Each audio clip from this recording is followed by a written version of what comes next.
Positifnya dia hanya berhenti pada sesuatu yang ditulisan dan di statement.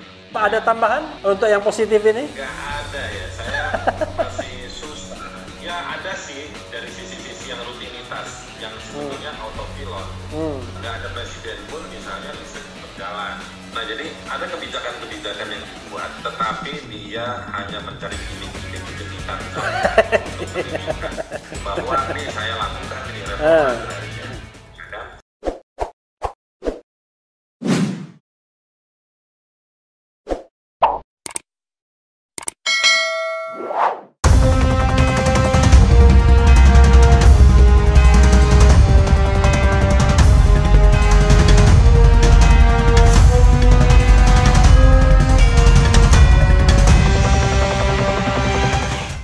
Bung Haris dikenal orang yang sangat kritis terhadap pemerintahan Presiden Jokowi terutama ya, karena era saat ini. Kalau disuruh jawab mana kelemahan penegakan hukum dan HAM era pemerintahan Jokowi, pasti Anda akan dengan mudah menjawabnya. Semudah membalikkan telapak tangan mungkin ya. Pertanyaan saya terbalik justru. Menurut Anda, mana hal yang baik dari pemerintahan Jokowi ini yang merupakan prestasi pemerintahan Jokowi dalam hal penegakan hukum dan atau hak asasi manusia? Silakan jawab, Bung. Nah, sebelum saya jawab, saya baru beli buku juga judulnya ini. Joyful Human Rights, ya, oke. Jadi di buku ini sebetulnya ngomongin HAM itu nggak harus yang ngeri, pelanggaran HAM, kesalahan nggak. Tapi ada banyak hal-hal yang positif juga dalam hak asasi manusia. Nah, balik ke pertanyaan Om Refli tadi soal yang positif dari Jokowi, sebetulnya dia diuntungkan, dia menjadi presiden di negara yang kita punya konstitusi, satu, yang kedua dalam konstitusi itu dia harusnya kan jadi pijakan, guidance soal hak asasi manusia. Jadi secara kenegaraan, given dia dapat konstitusi yang baik, sudah berubah ya, tapi sudah berubah, sudah lebih jelas buat dia untuk melihat hak asasi manusia. Yang kedua, dia positif ketika dia di periode pertama ketika pemilihan membuat nawacita. Yang saya pikir dalam nawacita itu banyak janji-janjinya. Dia bisa membuat janji untuk memperbaiki atau mencari penyelesaian terhadap kasus-kasus pelanggaran HAM dan di mana dia belum jadi presiden. Lalu dia bisa berpidato, meskipun saya yakin itu dibikinin pidatonya. Ketika Hari Hak Asasi Manusia pada tahun 2014, 2015, 2011, udah cuma 3 tahun lagi, itu nggak pernah pidato lagi soal Hari HAM.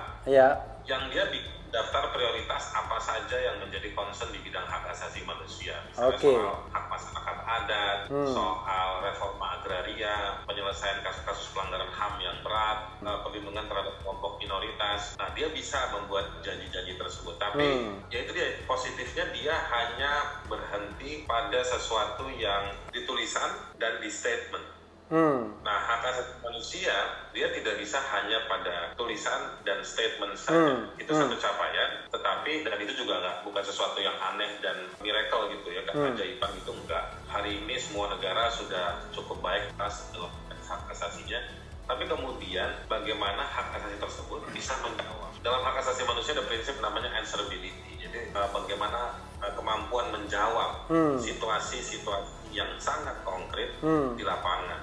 Itu yang menurut saya PR-nya. Balik lagi ngomongin negatifnya lagi kan. Positifnya masih terus positif. Pertanyaannya kan yang positif.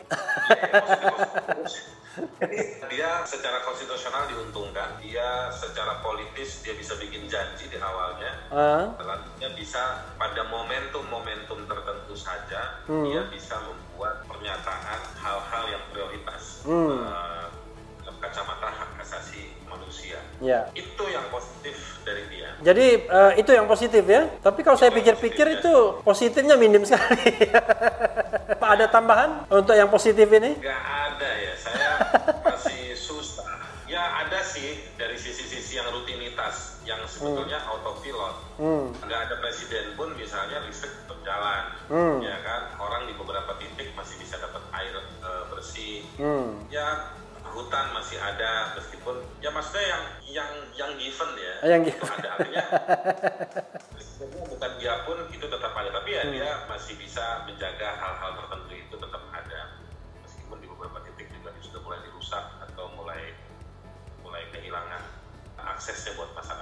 Wah, luar biasa. Kelihatan betul kalau Bung Haris bingung ini menjawabnya kalau ditanya hal yang positif. Ya, saya belum bisa melihat. Ada beberapa kemajuan juga, saya tambahin sedikit. Iya. Misalnya dulu di awal sempat dibebaskan sejumlah tahanan politik di Papua.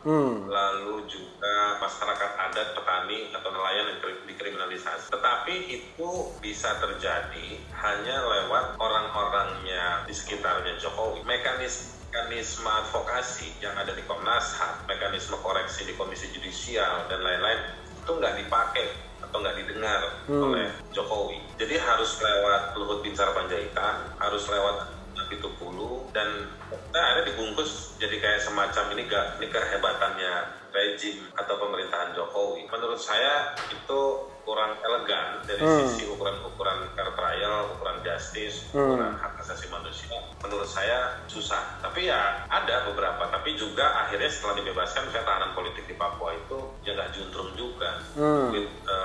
Dibebaskan setelah bertahun-tahun di penjara, sudah dicerai, nggak punya keluarga, bingung, akhirnya kapasitas sosial dan ekonominya tidak terpenuhi. Jadi ya akhirnya jadi bahan diskusi juga. Ada hal-hal yang seperti itu. Lalu ada juga misalnya di reforma agraria ada sejumlah wilayah masyarakat adat atau sejumlah wilayah yang diberikan kepada masyarakat adat, tetapi beberapa lokasi tersebut dikasihkan ke masyarakat adat tapi kok kurang baik lokasinya. Misalnya ada lereng gunung, ya masyarakat adat mau ngapain di situ? Atau untuk kebijakan reforma agraria untuk masyarakat adat itu di wilayah lereng gunung, yang mau ditanam apa, olahnya untuk apa, mau lepas ternak apa, nggak mungkin juga bisa dia menjadi penyangga untuk ekosistemnya yang ada di masyarakat adat. Nah, jadi ada kebijakan-kebijakan yang dibuat, tetapi dia hanya mencari gimmick-gimmick kegenitan saja untuk menunjukkan bahwa nih saya lakukan nih reforma agraria, ya kan? Saya berikan tanah untuk rakyat, saya bebaskan tahanan politik, tetapi tidak bisa memperbaiki kehancuran atau kerusakan atau kesalahan yang sudah ada. Jadi kayak semacam bagi kue, yang ini gue kasih ke investor, yang ini gue kasih ke lu ya. Papua tetap kasih militer, ditambahin polisi, tentara, tapi yang dua ini dibebaskan. Tetapi sana tetap bisnis ekstraktif, polisi militer tetap tinggi di sana rutinitas. Jadi kayak cuma main gimmick-gimmick aja. Wah, luar biasa. Ada gimmick. Jadi kelebihannya di gimmick. Ditambah dengan buzzer yang cukup sangat well established. Oh, well established ya? Lebih established dari aktivis. Established daripada aktivis. Aktivis, kalau kritik saya ke sejumlah aktivis, kita ini masih gaya 20 tahun lalu, yang reformasi tahun 98 dan bawaannya. Sementara para buzzer